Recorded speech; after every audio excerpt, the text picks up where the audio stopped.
Bueno, hermanos, voy a tener que ir rápido al texto por una cuestión de tiempo. Hoy han cometido un crimen y es que a alguien como yo le han dejado solo ahora mismo menos de 45 minutos. Si fuera nuestra iglesia, me daría igual. No, tranquilo. Pero como estoy en casa ajena, lo voy a respetar. Además de eso, hay que sumar que para mí y para mi esposa y para mí, nuestro cuerpo son las 2:15 de la madrugada y lo estoy notando. A eso la falta de azúcar. Así que ahora mismo tienen al oso en el púlpito.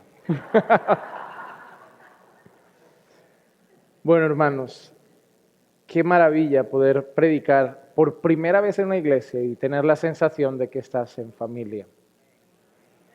No siempre pasa, pero aquí pasó y eso hace las cosas mucho más agradables. A pesar del cansancio, de todas las cosas, es el gozo de poder estar con ustedes. Luego lo sufriremos, porque siempre pasa. Cuando noto que es una iglesia así en la que nos sentimos como en casa, la despedida va a ser dura. Hoy Eduardo, su esposa, nos llevan a dar un paseíto por donde viven. Y Clicia me miró, yo no sé qué intención tenía, pero me dijo, ¿te imaginas viviendo en una casita aquí? Y digo,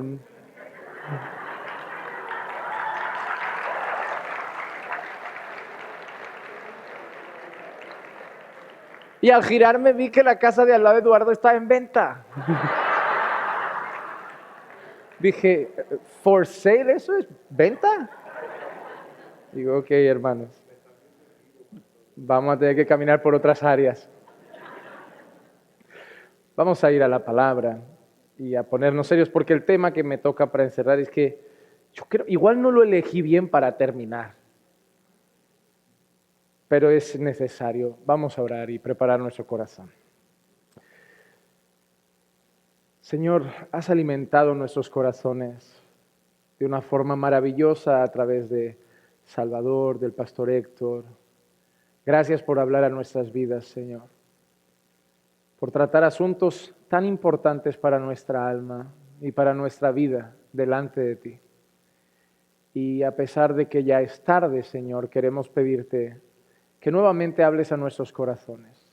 Tenemos hambre, Señor, hambre de tu palabra, porque queremos agradarte más y queremos que nuestras conciencias sean informadas con cada mensaje, para que tengamos una buena conciencia ante ti.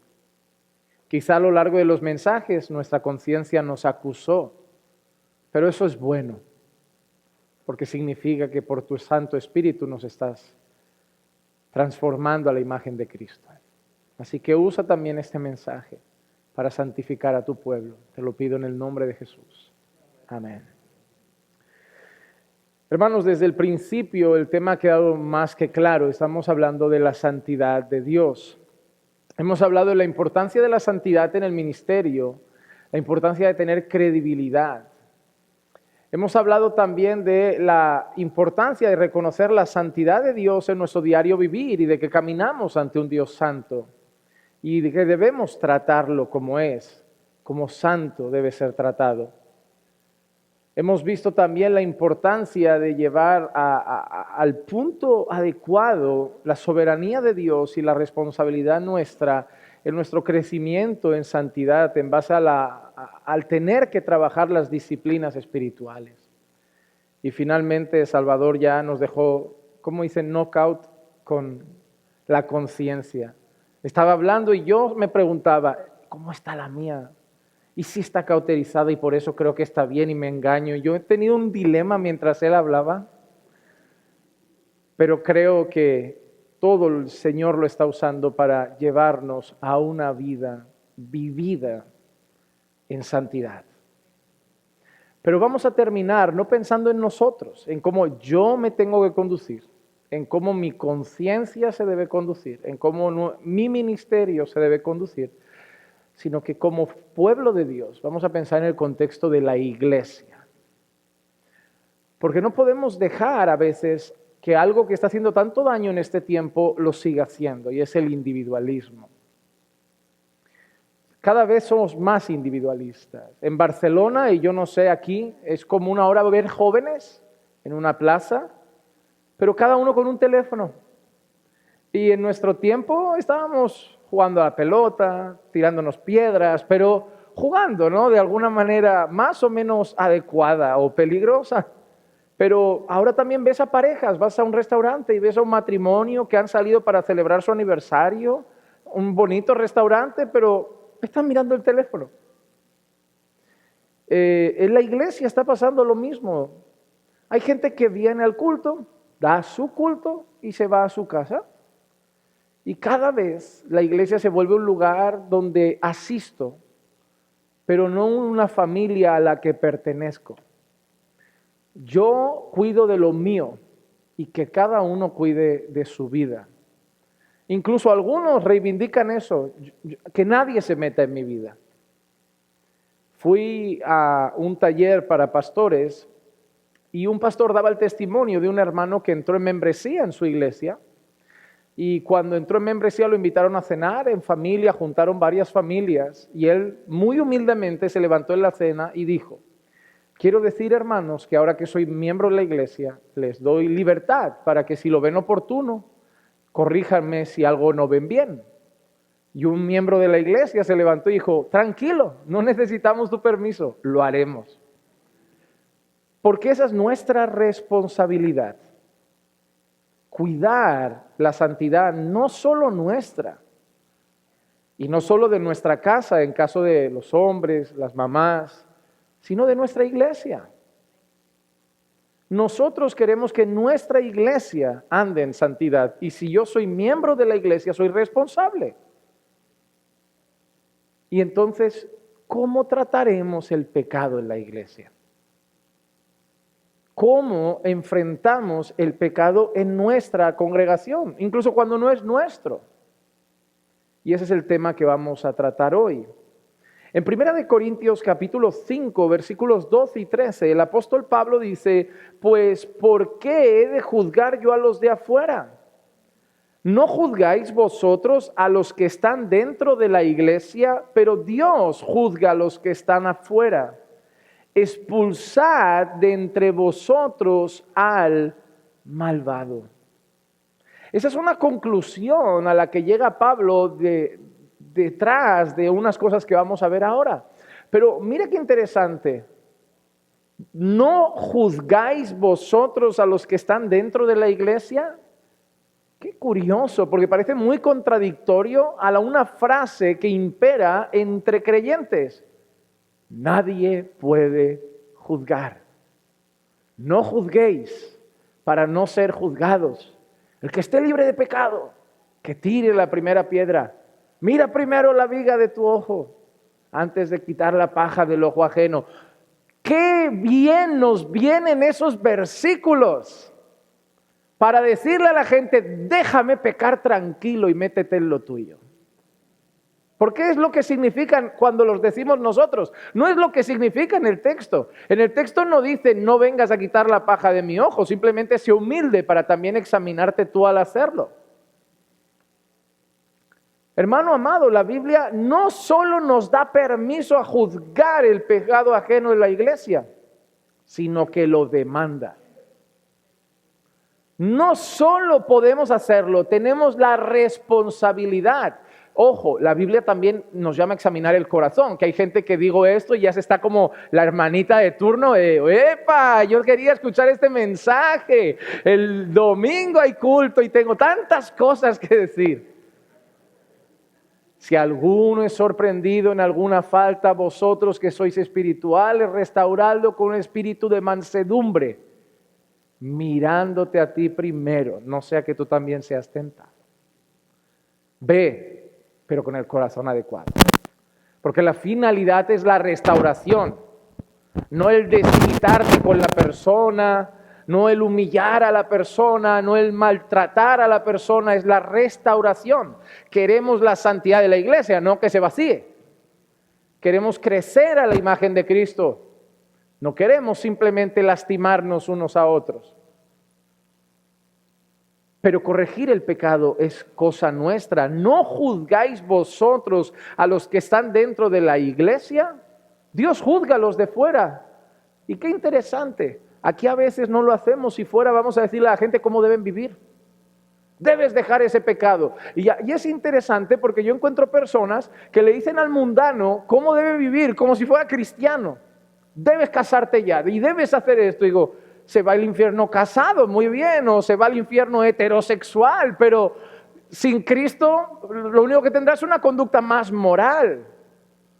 Por eso, papás, no se conformen con que sus hijos sean buenos muchachos. Predíquenle el evangelio. No se conformen con haz esto, que en la iglesia tienes que lucir bien. No, quiero que sea salvo, no solo que haga las cosas bien, quiero que las haga para la gloria de Dios. Hermanos, del mundo se encarga Dios.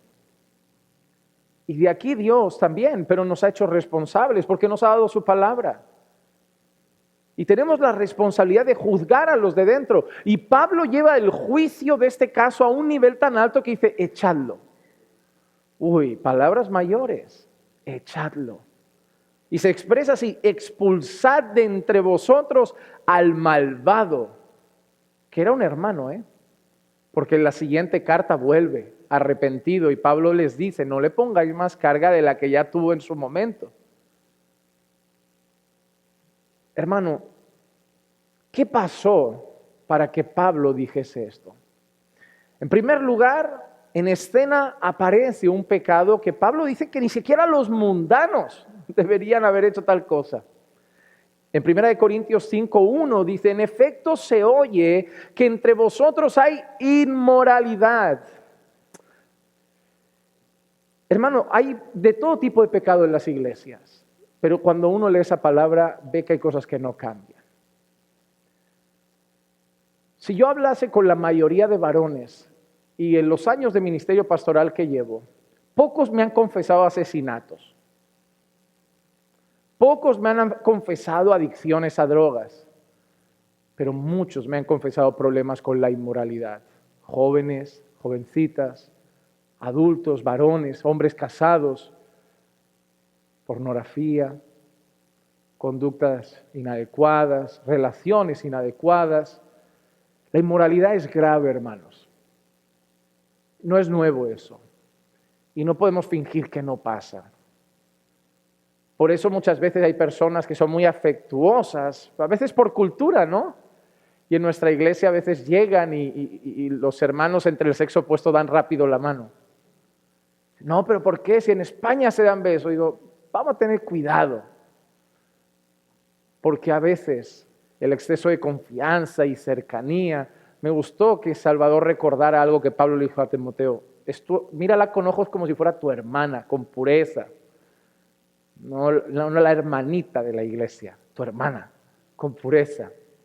Hay problemas con la inmoralidad, pero este caso no era solo un caso de inmoralidad común.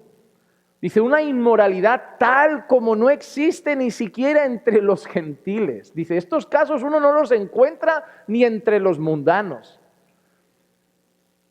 ¿Y sabes qué me enseñan? Una realidad que no queremos que exista, pero existe, que en la iglesia pueden pasar cosas que no deberían pasar.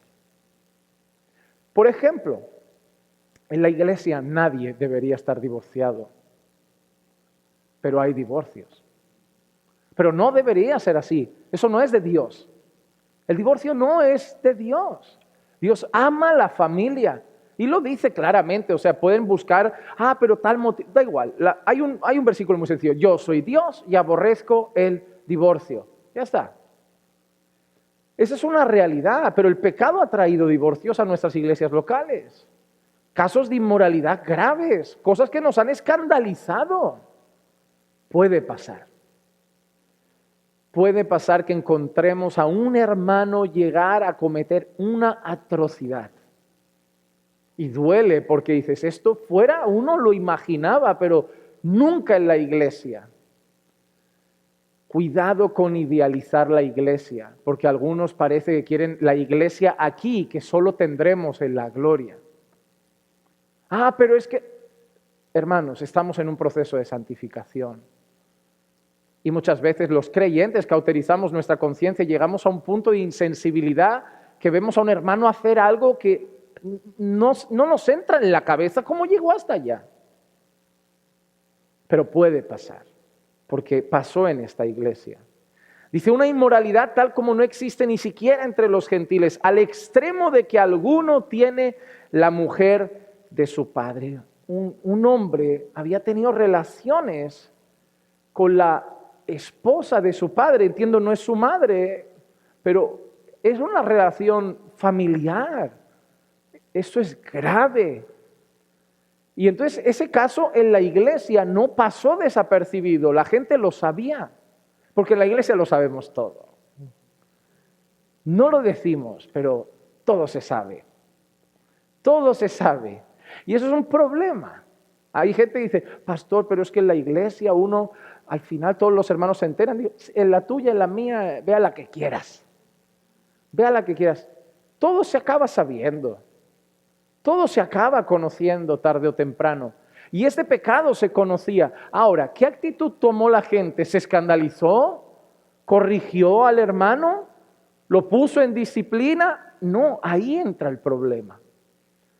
En 1 Corintios 5:2 dice, y os habéis vuelto arrogantes en lugar de haberos entristecido. Qué bien escogidas las palabras. No enfadado, porque el pecado de los hermanos no nos da rabia contra ellos, no nos da ira contra ellos, nos da tristeza. El pecado nos debe entristecer. Ver a un hermano caer no es motivo de alegría. Nosotros hemos tenido una disciplina bíblica en la iglesia de poner al hermano frente a la iglesia por un caso grave. Y yo estar diciéndole a la iglesia, el hermano está frente a la iglesia por esto, y yo estar llorando. No es alegre, no, uno no lo disfruta, uno no es tan tirano como parece. Solo conocen a un personaje de internet. En el fondo tenemos un corazón y queremos el bien de esas personas y nos rompe el corazón tener que llegar a eso. No querríamos, humanamente no querríamos eso. Nuestra cabeza nos dice 1000 veces, déjalo pasar, no pasa nada, ahora, seguro que lo arregla. Pero hay que buscar la santidad de Dios y que Dios sea honrado en su iglesia. Si fuera por nosotros no lo haríamos. Evitas un mal momento, un mal trago, una situación estresante, triste, pero Dios es santo. Hermano, te vamos a tener que disciplinar porque Dios es santo. Si no, no lo haríamos.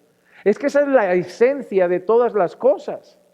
La iglesia se debería haber entristecido para que el que de entre vosotros ha hecho esa acción fuera expulsado de medio de vosotros.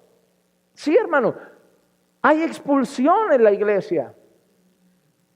Muchas personas vienen de contextos de iglesia que a la disciplina se le llama falta de amor. Pero incluso Pablo habla de momentos de que se debe de disciplinar de tal manera que dice, para que sea avergonzado. Nadie quiere leer eso, pero está en la Biblia. Para que sea avergonzado. Incluso a veces dice, para que otros tengan temor cuando vean lo que le hacemos a este.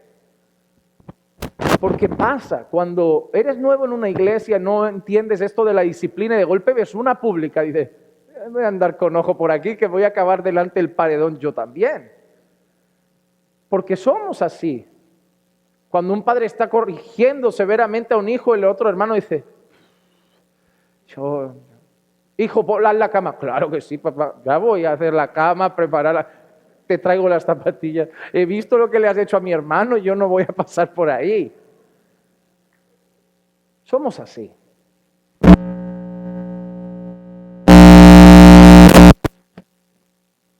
mucho más en ocasiones que la conciencia.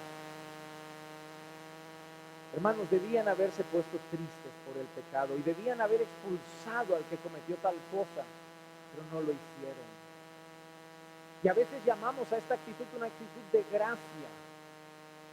Consentir el pecado es que la gracia abunde. Permitir el pecado entre nosotros es mostrar gracia. Hermanos, la gracia no es permiso para el pecado. Eso no es gracia. Por favor, no entiendan mal la gracia de Dios. La gracia de Dios no es licencia para pecar. En Romanos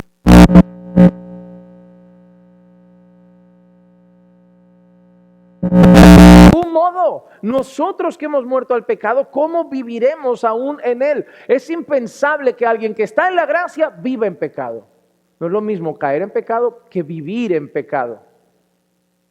Hermanos, somos libres en Cristo, pero de la misma manera la libertad en Cristo no es libertad para pecar. En Gálatas 5:13 Pablo dice, porque vosotros, hermanos, a libertad fuisteis llamados, solo que no uséis la libertad como pretexto para la carne, sino servíos por amor los unos a los otros.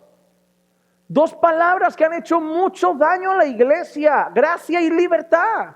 ¡Wow! Son palabras tan maravillosas, pero que mal utilizadas han permitido el pecado en las congregaciones y vidas de creyentes cada vez más similares a la vida del mundo.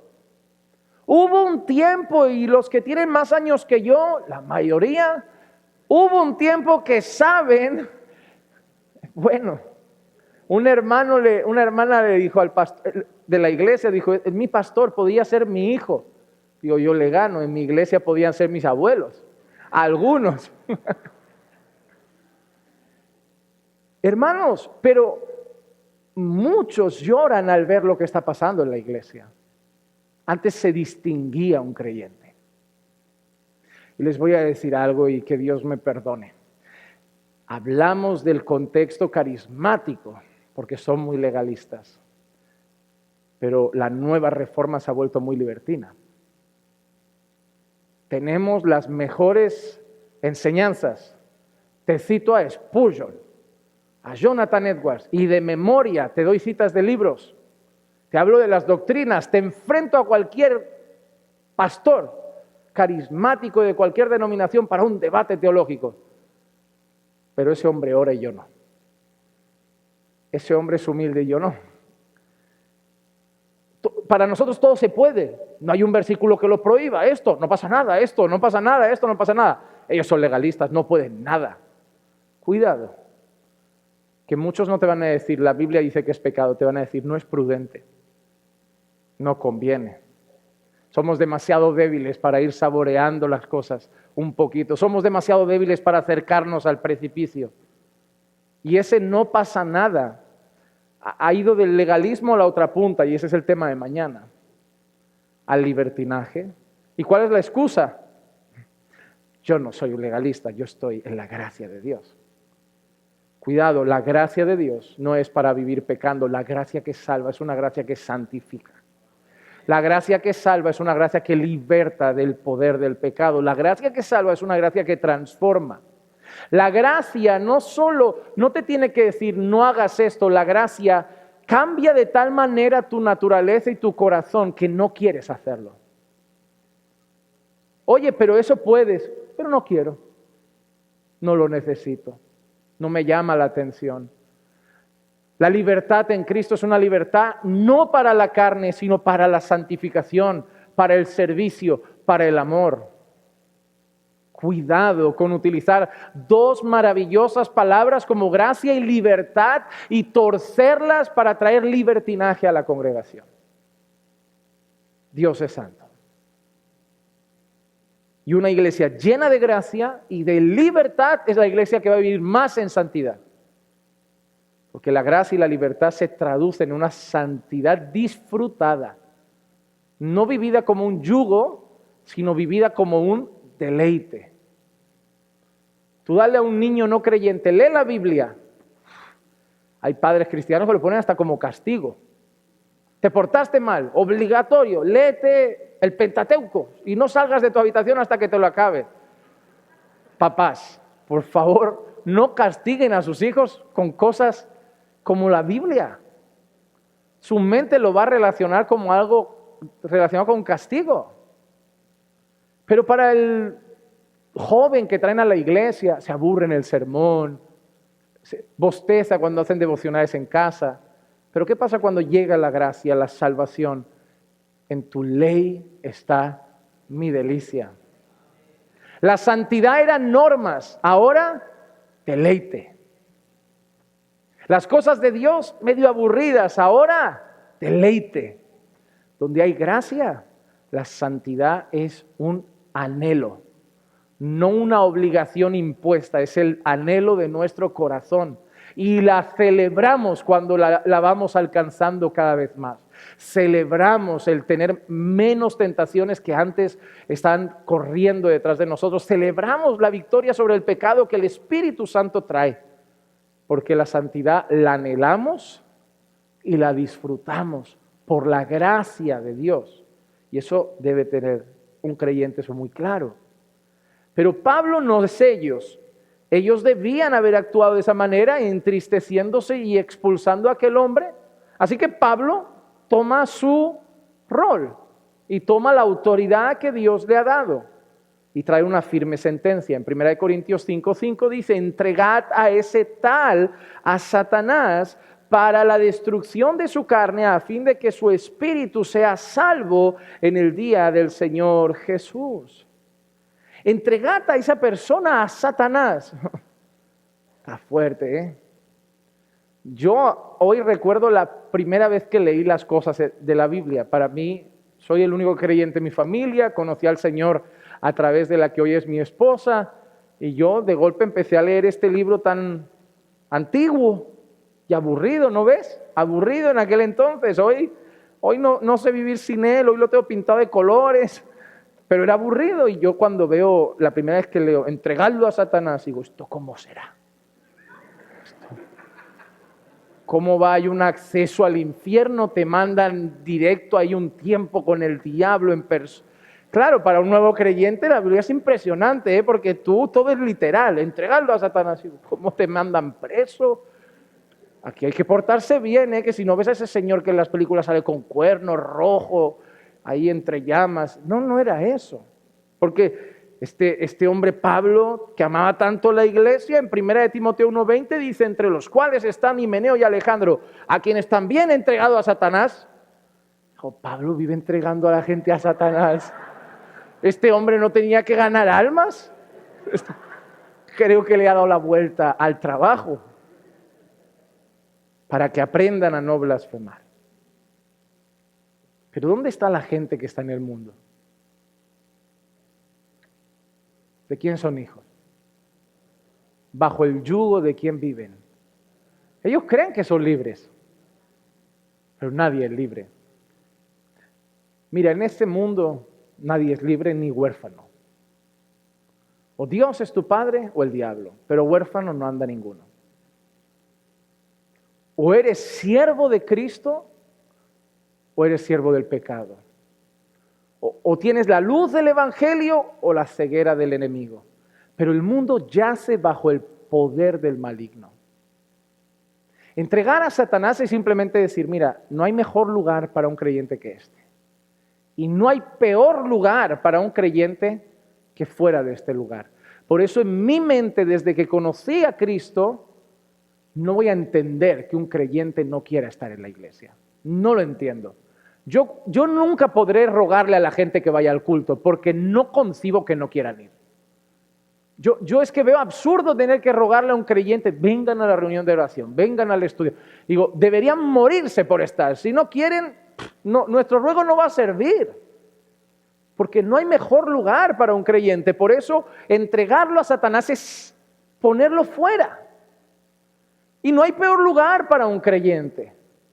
Para el mundo es su parque de atracciones. Para nosotros es el sitio de los cocodrilos que fui yo. Es todo el día andando esperando que uno no se escape. Porque no vamos a acabar bien aquí. Y eso es entregar a Satanás, es excomulgarlo. Es sacarlo de la comunión de los santos. Y no es algo que se inventó Pablo porque es duro.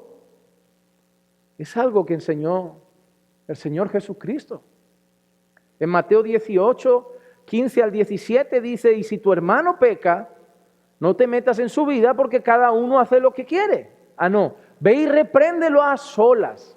Porque tampoco ve y dile a la hermana Florinda: ¿sabes lo que hizo? No, ve y repréndelo a solas. Si te escucha, que es el anhelo, ¿verdad? Que se quede ahí. Has ganado a tu hermano. Pero si no te escucha, ve y públicalo en Facebook. Pon un estado de WhatsApp, porque hay gente que canta en la alabanza y luego le canta gritando al marido. Son 2 hermanas solo las de la alabanza, alguna se va a dar por aludida. Yo cuando quiero saber qué hermano está enfadado conmigo, voy a los estados de WhatsApp. Un sermón sobre el abuso pastoral. Y yo, ya hermano, sé que no te gustó la corrección. Luego dejo que pase, aprendiendo a perdonar. Y yo digo, ya se le pasó. Ya se le pasó. Como a veces no hay tiempo para las reuniones, Facebook, WhatsApp, dime lo que escribes y te diré de lo que abunda tu corazón. Hermano, pero si no te escucha, lleva contigo a 1 o 2 más para que toda palabra sea confirmada por boca de 2 o 3 testigos. Si se rehúsa a escucharlos, dilo a la iglesia. Dilo a toda la iglesia. Ojo, no a todos los que asisten. Yo entiendo que se refiere a los miembros de la iglesia local. Y sea para ti como el gentil y el recaudador de impuestos. Algunas traducciones dicen el publicano. Es como si fuera un mundano. ¿Por qué? Porque de un creyente esperas arrepentimiento. De un verdadero cristiano esperas quebranto, convicción de pecado y abandono. Pero ha ido uno y sigue. Han ido 2 o 3 y sigue. Ha ido toda la iglesia a insistirle, no a matarlo, a insistirle, deja ese pecado, deja esa actitud, deja ese... Y sigue. Obviamente nos está diciendo algo. Quizá no ha nacido de nuevo. Tenlo por gentil y publicano. Son palabras del Señor Jesús. Y eso es lo que Pablo está diciendo de esa persona de Corinto. Tenedlo por gentil y publicano. Eso no lo hace un creyente. Entonces, sacadlo, consideradlo como si no fuera creyente y vemos si Dios trata con su vida. Pero qué interesante, Jesús dice, vaya uno, si no vayan 2 o 3, y si no la iglesia. Cuidamos la reputación de los hermanos. No queremos ponerle una letra escarlata en el pecho y decir el fornicador, el adúltero, la orgullosa. Y al final no se disciplinan todos, se disciplinan los que se ven. Hay algunos que los suyos son tan para adentro que se libran demasiado. Pero hermano, a pesar de que la idea es guardar la reputación y querer la restauración, el pecado puede llevar al punto de tener que sacar a una persona de la congregación. Y no es por falta de amor, es porque hay alguien al que amamos más. A Dios. Papás, si aman a Dios más que a cualquier otra cosa, algunos de ustedes pueden llegar al punto de tener que echar a sus hijos de casa. Porque no se van a someter a sus normas y no van a consentir el pecado en su casa. Van a ser ya mayores, tener una edad adulta y vas a tener que decir, no te sometes, aquí no vas a vivir así. ¿A un padre le alegra eso? Claro que no. Pero quien ama padre, madre, esposa, esposo, hijos más que a Jesús, no puede ser su discípulo. Claro que anhelamos que eso no llegue a pasar en sus casas, pero han habido casos en que un padre con lágrimas le ha dicho a su hijo, Dios vale más que tú. Debe ser duro. Cuando corregimos a un hermano que peca, le estamos diciendo, Dios vale más y Dios es santo. No es falta de amor, porque la Biblia deja muy claro que la disciplina es evidencia de amor. Es más, el padre que no disciplina a su hijo lo aborrece. Y el que lo ama lo disciplina. Dios, la manera como nos muestra su amor es disciplinándonos. La disciplina es para nuestro bien. Porque no todo lo que nos hace bien sienta bien. La mayoría de veces lo que no sienta bien es lo que nos hace bien. Y en la iglesia necesitamos entender que el pecado debe ser tratado con la seriedad que el santo Dios merece. A veces el pecado va a ser de tu hijo en la iglesia. Padres han tenido que vivir que su hijo sea disciplinado en la congregación. Qué duro estar ahí sentado y ser parte de los que disciplina a tu hijo que está aquí delante. O una esposa ver a un esposo disciplinado. Pero Dios vale más. Son momentos duros, pero también momentos que nos enseñan que Dios ocupó el verdadero lugar que debe ocupar en nuestro corazón. El primero. Hermanos, Dios es santo. El pueblo de Dios es llamado a vivir en santidad. Sin santidad nadie verá al Señor. Hermanos, Dios no va a volver a buscar a una ramera. La historia de Oseas, que es muy bonita, no, somos la ramera, pero somos la ramera santificada. Somos la ramera lavada, somos la ramera dignificada, somos la ramera perdonada. Ya no somos la ramera. Hemos sido redimidos, hemos sido comprados y redimidos de nuestra vana manera de vivir, no con oro ni con plata, sino con la preciosa sangre de Cristo Jesús, sangre como de un cordero sin tacha y sin mancha. La Biblia es categórica cuando dice que Dios viene a buscar un pueblo vestido de lino fino. Dios no se llevará a la ramera, se llevará una novia vestida de lino fino, que son las acciones justas de los santos. Debemos cuidar que esa novia esté así de ataviada. Y pastores van a pagar un alto precio por haber prostituido la iglesia del Señor. Porque a veces la disciplina lleva a fugas, a éxodos de la iglesia. Gente se va, gente la rechaza. A veces predicar sobre estos temas de esta conferencia en estos tiempos, pocos lo hacen. No está de moda. No está de moda hablar de santidad, porque a la gente le aburre, porque se toca el pecado, porque el mensaje confronta. Hemos sido confrontados desde el primero y lo seremos mañana, porque son mensajes contra nuestra mayor batalla, la lucha contra nuestro pecado. Pero necesitamos predicar mensajes que vayan limpiando la iglesia. El rey se fue un tiempo y nos ha dejado al cuidado de su esposa y va a volver y rendiremos cuentas por cómo la presentemos. ¿La queremos hacer más atractiva? ¿La ponemos más sexy para la gente? El mundo la va a disfrutar, le encantará, la llenaremos, todo el mundo vendrá a echarle fotos. Pero cuando venga el rey, vamos a correr. Eso es peor que el oso.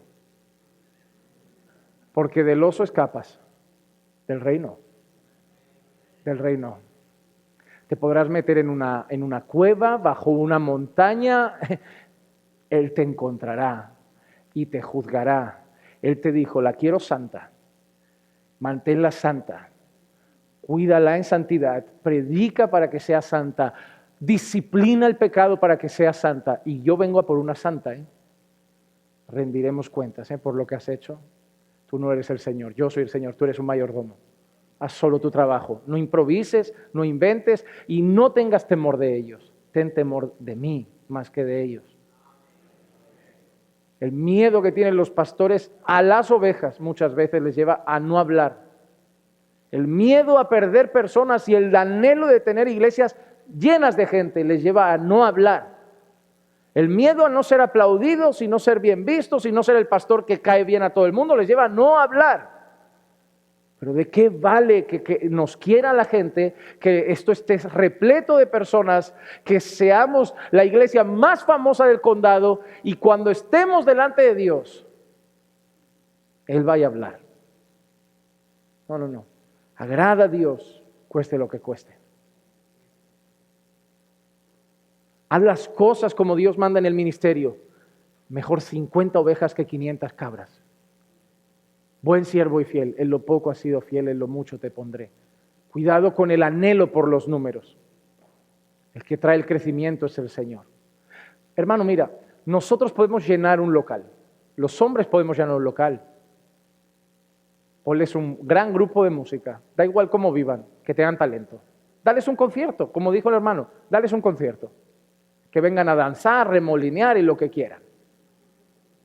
Luego de eso, saca el pianito, baja las luces y hazlos llorar. Luego un mensaje de 20 minutos que la gente a partir del 30 ya no retienen información. Pero la película de 6 horas, los 30 capítulos de la serie la ven. Y al final de todo, otro pianito y la administración y la gente. ¿Qué tal el culto? ¡Ay! Sentí una presencia, sentí un calor, sentí un estremecimiento, sentí... Ya está. La semana que viene, trae un amigo que va a sentir también. Yo siento, cada vez que suena la banda sonora de Gladiator, siento. Cada vez que veo una película de todo gas, quiero coger mi coche que no corre más de 150 y ponerlo a 400 por hora. Cada vez que siento una banda sonora de una película romántica, me entran ganas de declararle mi amor a mi mujer. Es lo que tiene la música. Somos seres emocionales y muy manipulables.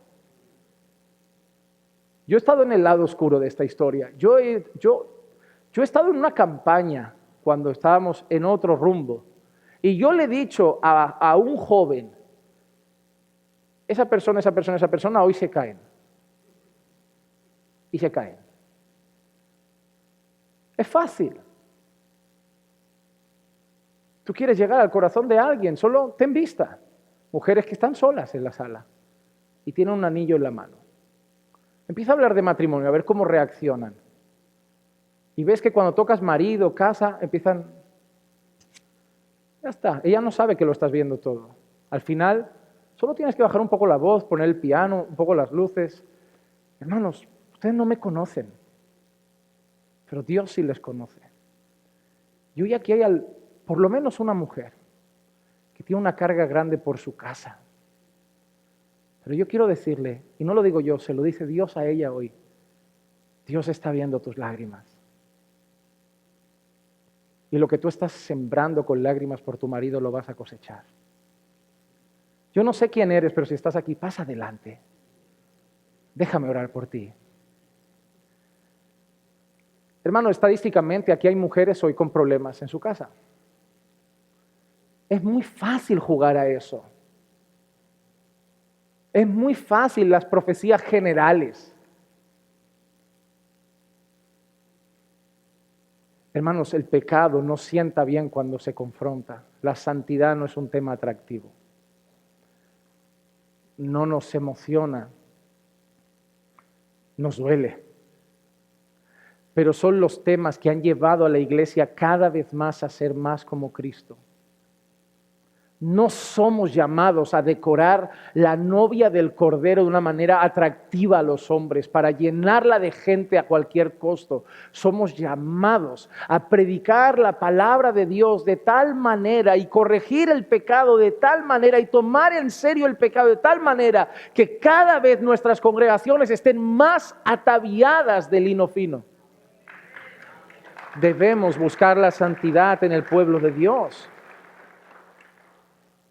Mira cómo sigue Pablo y termino en 5 minutos. Yo lo tengo diferente. Hermano, yo voy con horario de España, cuidado, porque yo no sé ya en qué horario estamos, pero deme solo 5 minutos. Los versículos 6 al 8, Pablo dice, vuestra jactancia no es buena. ¿No sabéis que un poco de levadura fermenta toda la masa? En ocasiones la palabra levadura la ha utilizado para hablar de falsas enseñanzas, pero en este caso habla de tolerar un poco de pecado. Y es verdad, ese poco de pecado corrompe toda la iglesia. Toda la iglesia, no esperes que la iglesia se vea fea y sucia porque ahí todo el mundo está pecando. No, con que permitas un poco se corrompe todo. Se corrompe todo. Limpiad la levadura vieja para que seáis masa nueva, así como lo sois sin levadura, porque aún Cristo nuestra Pascua ha sido sacrificado. Por tanto, celebremos la fiesta no con la levadura vieja ni con la levadura de malicia y maldad, sino con panes sin levadura de sinceridad y de verdad. Hermano, no sirve el pecado en la iglesia. Somos llamados a celebrar a Cristo, nuestra Pascua, con panes sin levadura, con una vida santa, en verdad. Y eso significa que no podemos tener comunión con cualquier persona. No podemos hacer acepción de personas. Pues yo no te enseño, deja que Pablo hable, versículos 9 al 11. En mi carta os escribí que no anduviereis en compañías de personas inmorales. No puedes andar en comunión con cualquier persona. Pero mira qué fuerte lo que dice. No me refería a la gente inmoral de este mundo. Esa ya damos por hecho que no vas a tener mucha comunión con ellos. O a los avaros y estafadores o a los idólatras, porque entonces tendríais que salir del mundo. No tendríais ni cómo ir al trabajo. Pero es fuerte lo que dice ahora. Sino que en efecto escribí que no anduvierais en compañía de ninguno que llamándose hermano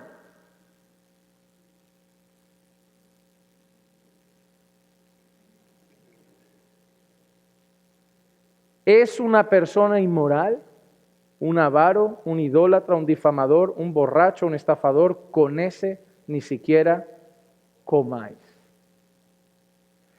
Y está cantando a tu lado.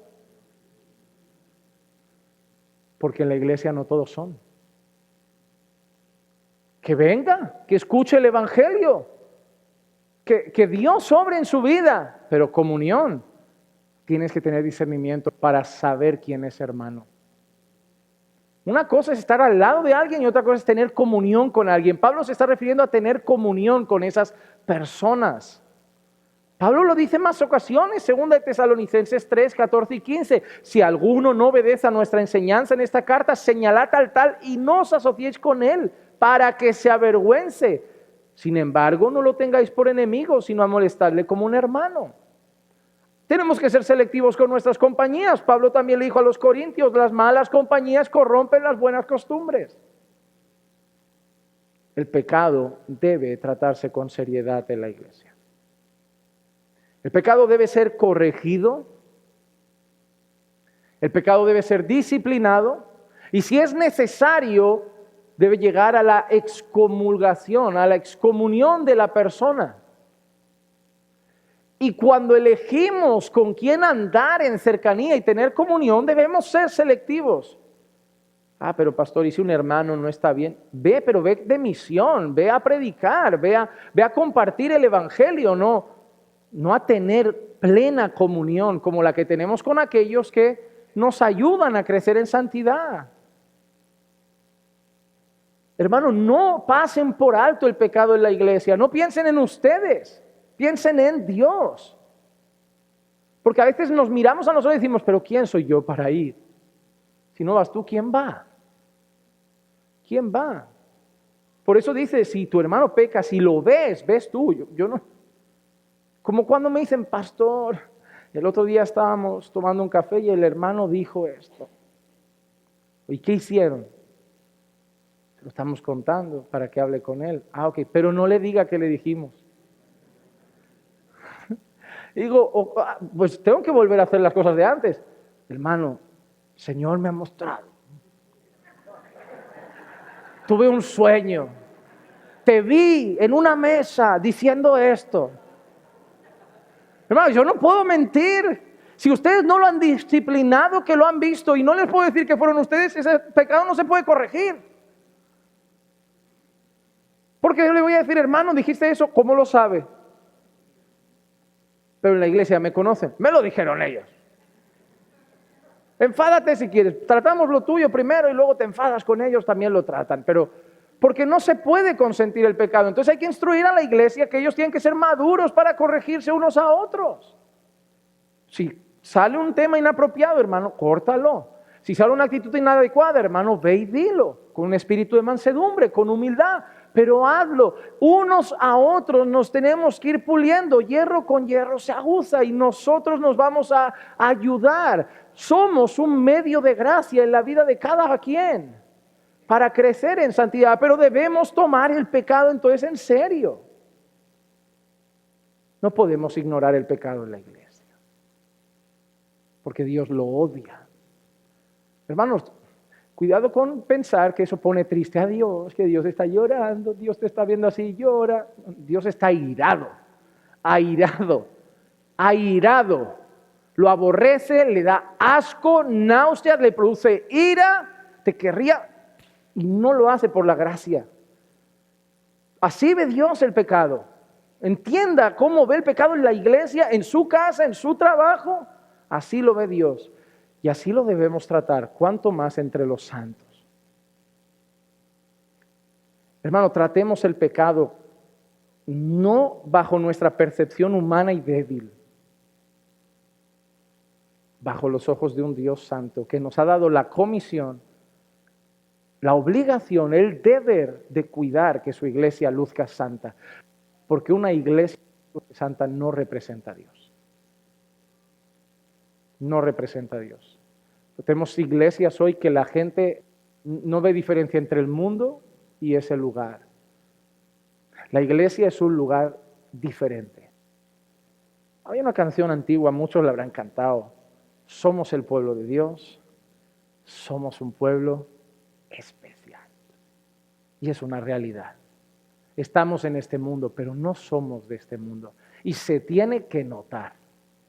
En nuestra manera de hablar, de conducirnos, de relacionarnos, y cuando el mundano entra en medio de nosotros, debe notar que está en un lugar diferente al que está acostumbrado. Esta gente rara. ¿Sí? Y cuando escucha el evangelio, o se convierte o se va. Porque el impío no prevalece en la congregación de los justos. A no ser que se esté predicando otra cosa y entonces se va a quedar con nosotros la mar de feliz. Pero cuando la iglesia predica el evangelio y trata el pecado con seriedad, o conversiones o visitas, pero no se quedarán entre nosotros disfrutando. No les tendremos que hacer nada malo. La palabra lo hará todo, como lo hizo con nosotros, que nos humilló, nos quebrantó y nos llevó a los pies del Señor. Pero recuerden que mantener una iglesia santa, no nos remanguemos ahora como diciendo, esto depende de mí ahora, yo voy a mantener. Hermano, todo viene de Jesús. Nosotros no somos santos como para mantener la iglesia santa, nosotros nos esforzamos, pero la fuente es Cristo. Yo soy la vid, vosotros los sarmientos, el que permanece en mí, yo en él, ese da mucho fruto, porque separados de mí nada podéis hacer. Hermano, necesitamos ser iglesias apegadas a Cristo, depender de Cristo, ir a la fuente, abrazar la fuente, ir a beber cada día. Él nos dará la fuerza, Él nos dará la guía, Él nos dará el sustento para que su iglesia sea santificada, porque es de Él. Y no hay nadie más interesado en una iglesia santa que Él. ¿Quieres que el hermano que está en pecado luche por salir y crezca en santidad? Acompáñalo a la fuente. Tú no lo vas a cambiar. Cuando los hermanos están mal, ¿qué les decimos? Oro contigo. Yo me oro contigo, pero buscaremos a Jesús juntos, porque solo Él puede hacerlo. Yo no puedo hacer que dejes eso. Yo no puedo dejar ni lo mío. Solo Jesús hace eso. Necesitamos iglesias donde el evangelio de Cristo esté en el centro. El evangelio no es solo para los inconversos, es para nosotros. El evangelio es la motivación principal del creyente para crecer en santidad. Es la cruz, es Cristo. Él es la razón de mi humillación, de sentirme mal, de querer correr a sus pies cada día. Él es la razón, Él es el motor, Él es el motivo. Si Cristo no te motiva, otra cosa no lo puede hacer. Es Jesús, solamente Él. Por eso Él es la vid, nosotros los pámpanos. En Él damos fruto, alejados de Él nada podemos hacer. Seamos iglesias que ponen a Jesús en el centro y trataremos el pecado debidamente, porque cuando veamos a alguien pecar, miraremos a Jesús y diremos, pagó un alto precio por eso, y eso no puede estar aquí. Y lo trataremos con la seriedad que la santidad de Dios merece, pero también con el amor, la compasión y la misericordia que el Señor Jesús demuestra. Que nuestras iglesias luzcan más santas cada día. Para que luzcan santas tenemos que tratar el pecado con seriedad Y para tratar el pecado con seriedad tenemos que poner los ojos en Jesús, para ver lo que el pecado trajo sobre Él. Pongamos a Jesús en el centro y el resto lo hará Dios. Vamos a orar. Señor, te damos muchas gracias por recordarnos la necesidad de trabajar por iglesias santas, de tratar el pecado con seriedad, de entender el alto precio que se pagó, Señor, y de buscar, Señor, en amor y humildad corregir el pecado en medio de nosotros. Si es necesario, Señor, llegar a la excomunión, Señor, con todo el dolor de nuestro corazón, lo haremos para demostrar que honrarte a ti es más importante que cualquier otra cosa. Pero corregiremos el pecado, Señor, primeramente con el deseo de la restauración del pecador. Y en segundo lugar, Señor, también con humildad, sabiendo que nosotros también seremos corregidos en algún momento.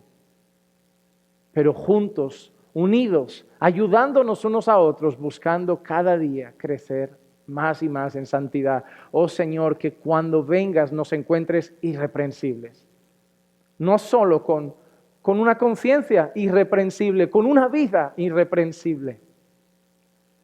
Y sabemos que eso se dará porque tú has prometido empezar una obra y perfeccionarla día tras día hasta el final.